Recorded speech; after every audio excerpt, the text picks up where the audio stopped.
এখন হালাল পন্থায় গীবত চলে আমাদের দেশে। কিভাবে জানেন? কথা শুরু করে এইভাবে, কথা বললে তো গীবত হয়ে যায়, বললে তো গীবত হয়ে যায়, তারপরেও বলি একটু, আছে না নাই? হালাল পন্থায় গীবত কি কমু ভাইজান, বললে তো গীবত হয়ে যায়। হালাল করতেছে এটা, হালাল হালাল হালাল না, বললে যদি গীবত হয়ে যায় তো বলবেন কেন? থামেন। কোন মুমিন কখনো গীবত করতে পারে?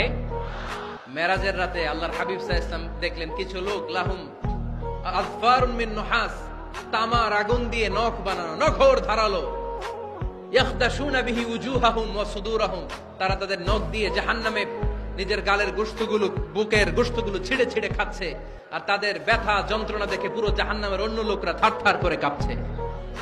আল্লাহর হাবিব বললেন, ইয়া জিবরিল মানহুম মান হাউলা, এরা কারা? সাইয়েদনা জিবরিল বললেন, হুম আহলুল গীবাতি মিন উম্মতিক, এরা আপনার উম্মতের মধ্যে চায়ের দোকানে বসে বসে যারা গীবত করেছিল তারা।